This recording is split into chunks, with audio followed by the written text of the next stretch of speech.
Hello, this is Lutheran F.A.Q, Frequently Asked Questions, and I'm Pastor Emily Edenfield, Assistant to the Bishop in the ELCA South Carolina Synod.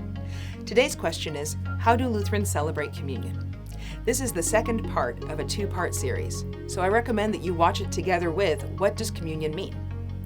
In the first video, we talked about what Lutherans believe and why. In this video, we'll focus more on the ways in which we serve and participate in the sacrament. The disclaimer is that we're going to be talking about the basics of what happens in most places. There may be differences in what you've seen or experienced. If you have questions about that, please talk to your pastor or deacon.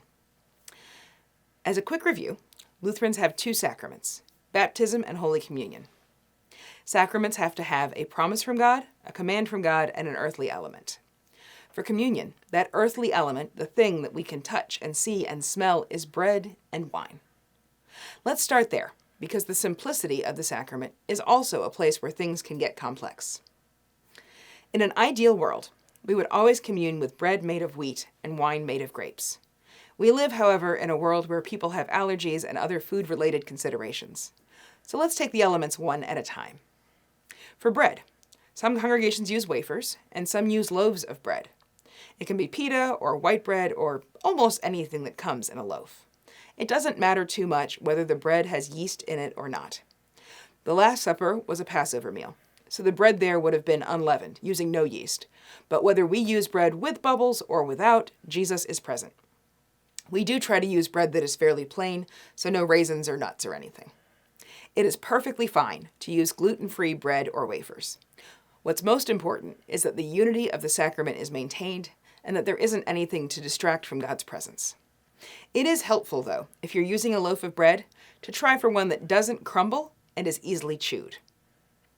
Wine is another simple but complex issue. Most congregations use a sweet red wine, but white or dry wines work just as well. Grape juice is another handy option, especially when the congregation includes folks who don't drink wine for one reason or another. Many congregations offer both wine and grape juice options using multiple cups. It's helpful to remember that receiving communion in one kind, only taking the bread or only taking the wine, is effective. If you can't receive one or the other, you have still received the fullness of the sacrament in the one that you did take. It is a gift of grace that God takes what is normal, ordinary stuff for us and turns it into an opportunity to be one with the God who made the universe. God takes common things and makes them holy, like God takes common people and makes us holy. Now that we have the bread and the wine, how do we get them to the people? The first plan for distributing communion was what we call the common cup. We passed the bread around and everybody ate some. We passed the wine around and everybody took a drink. This is a simple method, but best celebrated when people aren't terribly afraid of germs. Silver chalices and high alcohol wine certainly help with keeping germs in check. The second option is intinction, or dipping. In this layout, the person receives a piece of bread and dips it into the cup of wine. From a pastoral point of view, I'd like to tell you two things. First, try not to make contact with the wine and your fingers. And second, almost every time that we do intinction, someone drops their bread in the wine. If it is your turn to do this, fear not. And certainly don't go fishing for it. Just take another piece of bread and try again. A third common way of communing involves taking little cups of wine, or inkwells as they're sometimes known. These are most often served from trays, and they can be glass or plastic. We lose some of the symbolism of having one cup, but we gain in keeping our germs to ourselves and in the flexibility of distribution. One person can give out wine and grape juice using separate cups, rather than having just one or the other.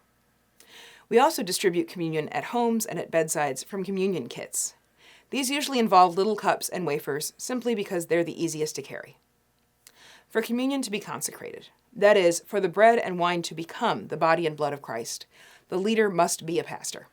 But any baptized layperson can distribute the bread or the wine. At Lutheran Church youth events, for example, I will often consecrate the meal and then step back so that our younger Lutherans can distribute it to each other. This can also be a helpful practice when the pastor isn't feeling well. Now, for the dishes and the napkins. At home, we might set the table in specific ways for a special meal, and at church, we definitely set the table for this special meal. The bare minimum that we need is a plate for the bread and a cup for the wine. We also always want napkins. Always. A simple communion set like this one will have a chalice, that's the cup on a stick, and a paten, or a plate. Some will also have a matching flagon, or a pitcher. These can be pottery or silver or anything in between. We want to make sure that what we're using suits the gathering, is safe for food use, and honors God. More complicated sets may include things like a ciborium, which is like a chalice, but used for wafers. It often has a lid. Many churches also have the trays with the cups, as we mentioned earlier, and some may have things like an intinctorium or other unusual pieces of dishware. There's also a lot of cloth that goes with setting this table. Your friendly altar guild member can help you with all of the details, but here are the most common ones. The purificator is your standard communion napkin. The pall is the fabric that covers the paten and chalice when they're not in use. We use that same word, pall, for the cloth that goes over the coffin at a Christian funeral. These are the cloths for the dead who will rise again.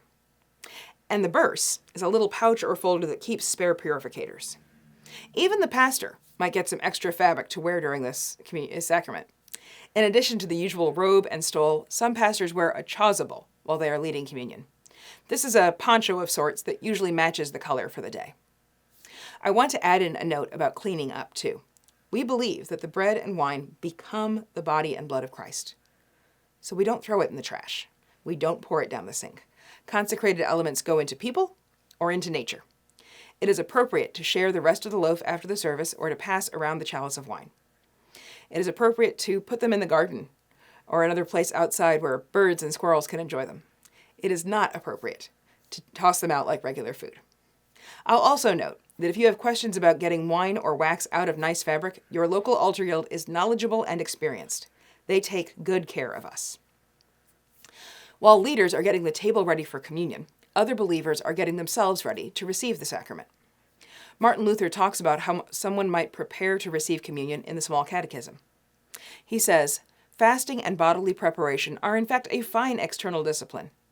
But a person who has faith in these words, 'given for you,' and 'shed for you for the forgiveness of sin,' is really worthy and well prepared."